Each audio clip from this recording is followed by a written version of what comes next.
How much pleasure can you stand? This is a question that, whenever I ask it to my students from Italy and all over the world, it generates a crisis in them. Naturally, as human beings, we would be naturally oriented to pleasure in every field, at every level, in all the aspects, with all the five senses. We are naturally oriented to pleasure. But we live in a society which is based on patriarchal capitalism, which suckles from us pleasure in order to keep the status quo. Because pleasure is nourishment, is highly nourishing, is a powerful energy, is actually the most powerful energy we have. It's vital energy, which can serve the pyramid in which we live.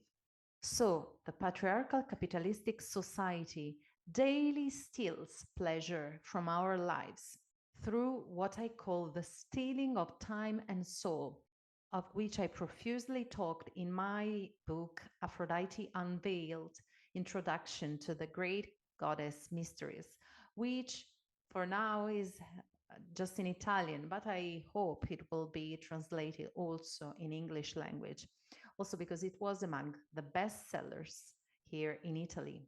As a teacher and as a priestess, I teach Aphroditic philosophy and spirituality, which, as a philosophical, cultural, spiritual, of course, and social approach to life. Aphroditic philosophy and spirituality is based on a totally different mindset to what we are used to.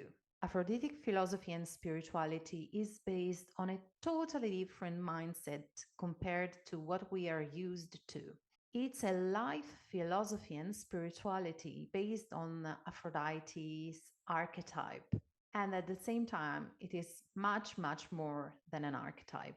Surely it's totally different from the common image of Aphrodite, which we received from the narration by Hesiod, which is very patriarchal, very different from the image of Aphrodite we know from iconography. Aphrodite is a complete and powerful goddess, which also has a dark side, as everyone, and she comprehends harmoniously all the polarities, all the things that we would usually consider a dichotomy and opposition.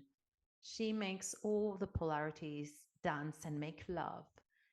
Harmony, is considered the daughter of Aphrodite, and indeed, it's a representation, a part, an emanation of Aphrodite as she proceeds from her. Aphroditic philosophy and spirituality is based on pleasure, which, as I said at the beginning of the video, is a natural tendency for us as human beings.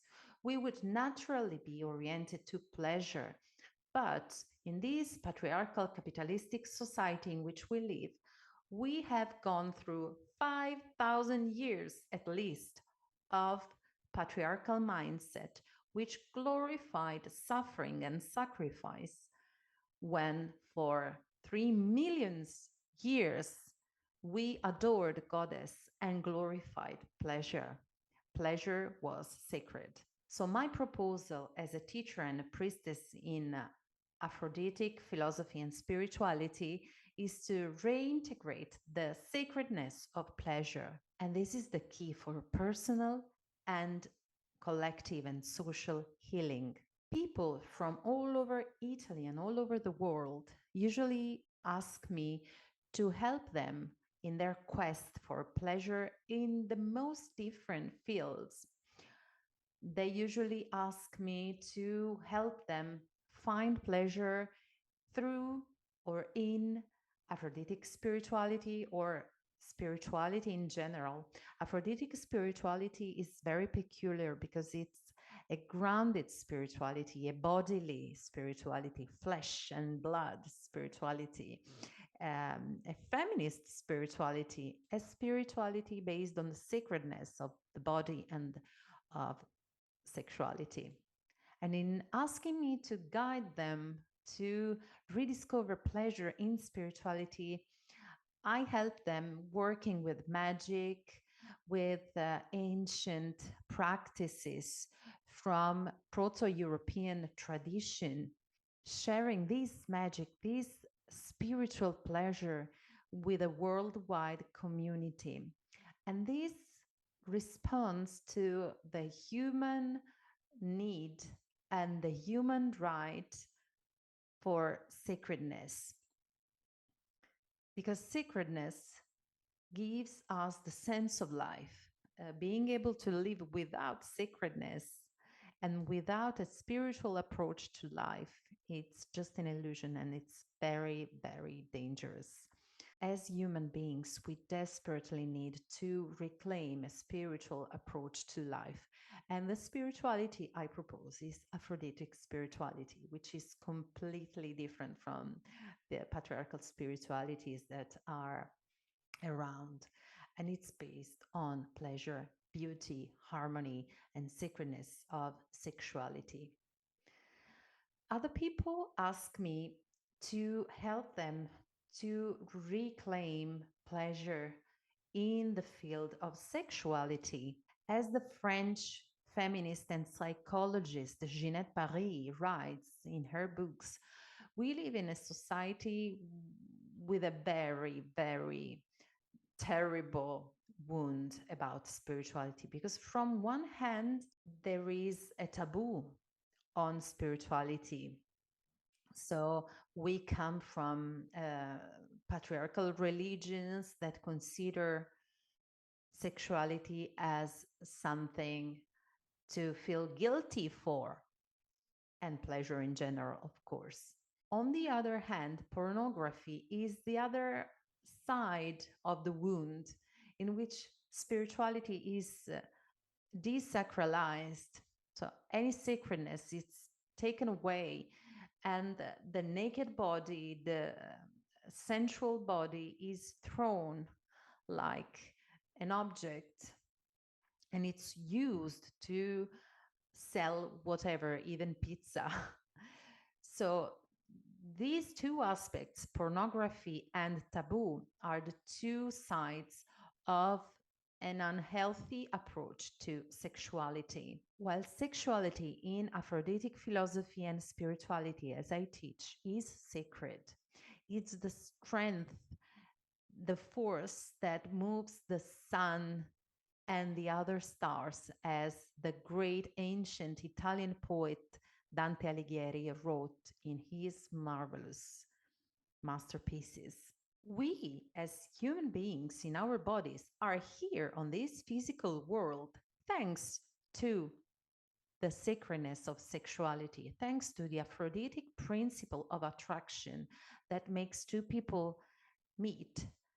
Everything on earth and in the space, it's a result of everything making love with everything. In the Aphroditic tradition, sexuality is sacred and is like a prayer. It's the main channel to communicate directly with the divine, Aphrodite in this case. So the quest for pleasure through sexuality responds to the human need for sacred sexuality, for a sexuality that is nourishing and not impoverishing. Other people ask me for help to find pleasure in life through personal growth. Instead of personal growth, you will often hear me speak about personal blooming because it's different. We don't grow just in vertical, we don't go high, we grow really even horizontally and going down in the depth, in the darkness. Sometimes when we go down in darkness, we can learn precious lessons. And it's something I call the pearl path. Because when we deal with our soul's dark nights, we can find treasure, our pearls.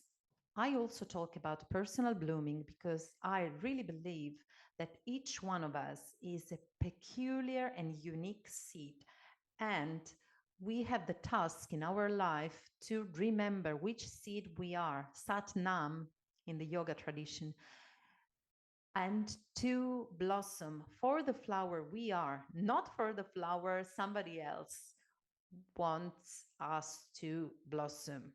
If I am a rose, I cannot blossom like a tulip. I will need a different nourishment, I will need a different terroir, different watering.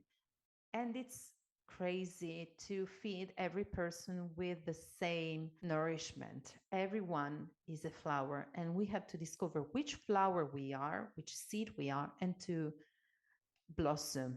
So when people ask me to help them in finding pleasure in their personal growth, or better, personal blooming, it's a path of understanding who we are, which seed we are, why we are here, and where do we want to go. So remembering our life mission, our blueprint. And to do so, we need to contact our true heart's desires. But the majority of people have no idea of what they desire. My students go into crisis when I ask them to do some practices, some specific practices to reconnect with their true heart's desires. Because we live in a society that makes continuous gaslighting since we are born, the society's expectations.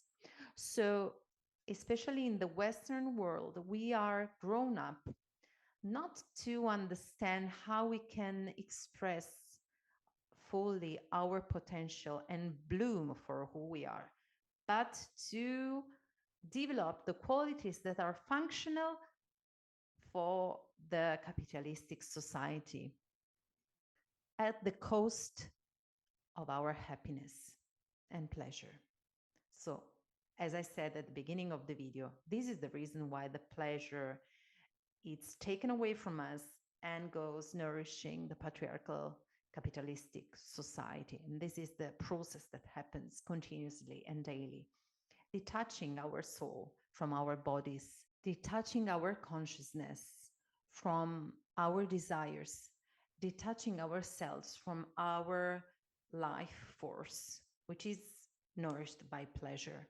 To walk this Aphroditic path of personal blooming, we need to understand where we are now in this moment and what is the desired state, what is how we visualize ourselves, and to define a path which is um, plan but cannot be a program because there is life in between that changes continuously the program.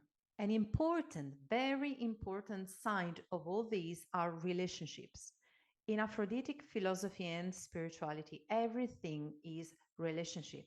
And the base of pleasure, which is very important, I will repeat it continuously, so please listen to it very carefully.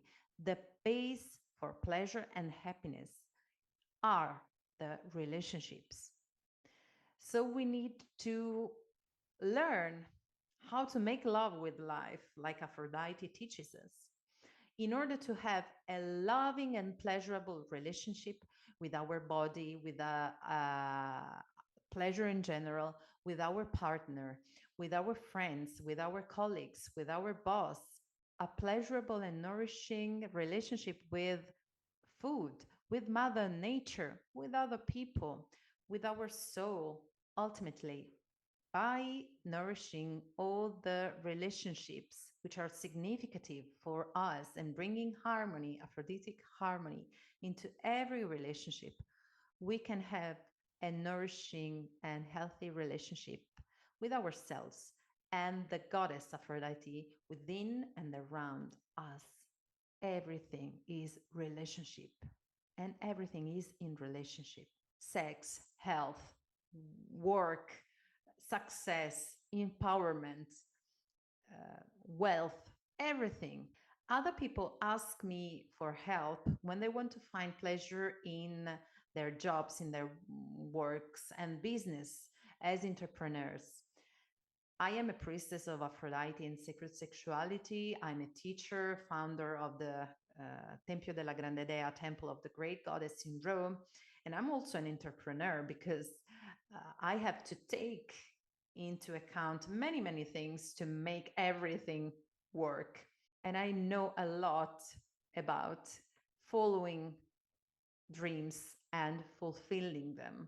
Believe me, it was not easy. Sometimes I will tell you the story of how I created and founded the Temple of the Great Goddess in Rome, Tempio della Grande Dea. But if I managed, you can do it as well, believe me. I managed to do it in the most niche field ever. So, what I want to say is that if you strongly believe in something and you put all your love and intelligence and efforts into it, you will succeed. But in order to do so, it's important to take a step backwards from the patriarchal schemes of behavior, the patriarchal way of looking at life, to affirm yourself, to manifest, to accept not to be an ordinary person, to be different from how the society wants you to be. And you will have at the beginning, especially, to accept to make someone unhappy because the majority of people still have a lot of fear for what's different. Well, I want to encourage you to manifest your dreams, to make your dreams come true, and do everything it's in your power to manifest your true nature. Because I really think that it's fundamental to reclaim our human right of working, doing what we are born for, doing what uh, coincides with our passion, with what makes our heart beat, with what makes our eyes shine. We have this right, and every person on the globe should reclaim this right.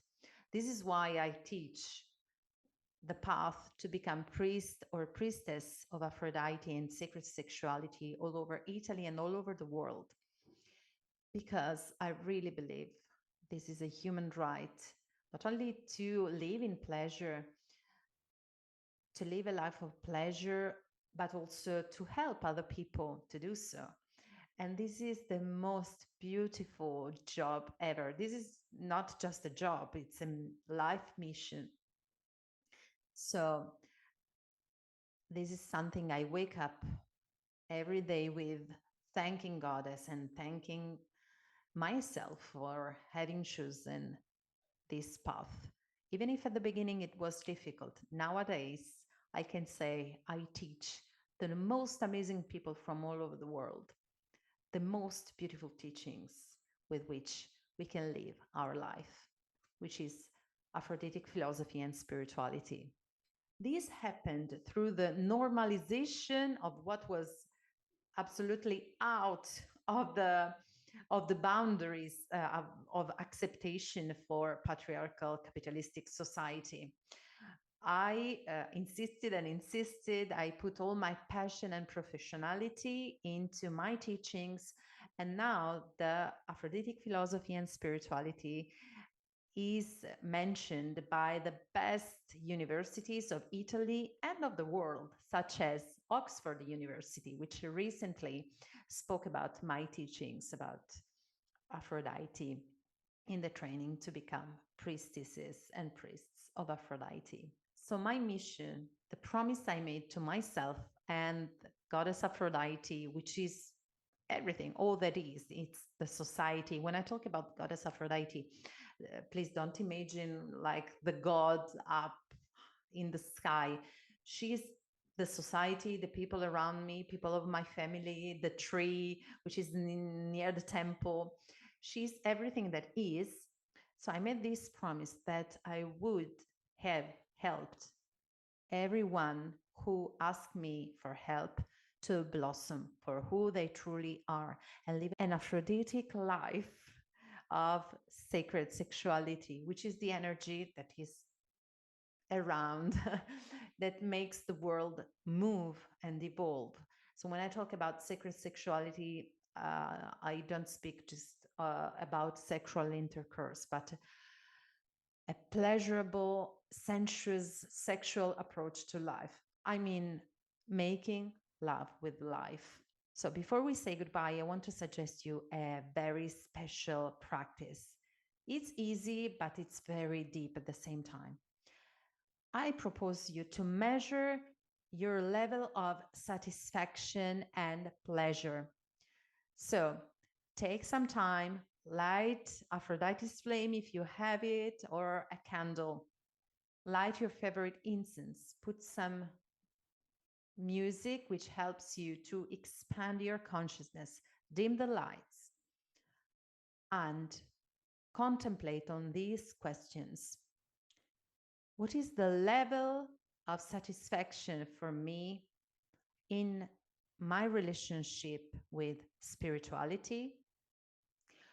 What is my level of satisfaction and pleasure in all my relationships? So with myself, with my body, with nature, with other people? What is my level of satisfaction and pleasure in my job, in my business? Fourth and last, what is my level of satisfaction and pleasure in sex? After you've measured your level of satisfaction in these four fields, ask yourself, how much pleasure can I stand? How much pleasure can I hold within myself, within my body, within my mind and soul? Sometimes you will discover that you need much more pleasure than what you really allow yourself. Sometimes you will discover that you need much more pleasure than what you actually allow yourself to enjoy. So, what do you do at this point?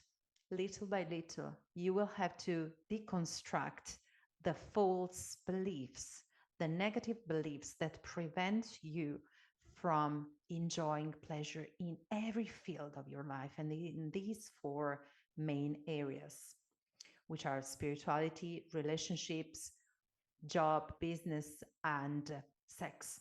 But I give you a good news. We have water in our bodies, which are mainly done with water. And water holds memory. And in the water of the cells of our body, we keep the memory of a time in which pleasure was sacred and glorified. So we carry this memory and we can anchor our consciousness to that belief, to that kind of culture, and reprogram ourselves to expand and to open up to pleasure because we deserve pleasure from birthright. You can follow me on my YouTube channel, Maya Vassallo di Florio, and you can subscribe to Aphrodite Circle, through which you will weekly receive your dose of Aphroditic pleasure, knowledge, and stimulation of the critical thinking. You can expand your awareness, you can expand your senses, and I will give you weekly a lot of precious free contents because my mission is to normalize pleasure, to normalize Aphroditic philosophy and spirituality, and help you to bloom for the flower that you truly are and live a life of pleasure and harmony, love, beauty that heals the world, and care. The best way to support this channel is to leave me a feedback and to share this video with other friends whom might benefit from the contents which you just listened to. And please remember to subscribe to the channel and to click on the bell to be sure to receive a notification every one that a new episode of Aphrodisia is born. I Thank you for your time. Thank you for being here. And thank you for your support and for the trust in me. I'm honored. Meet you next Thursday and have an Aphroditic day.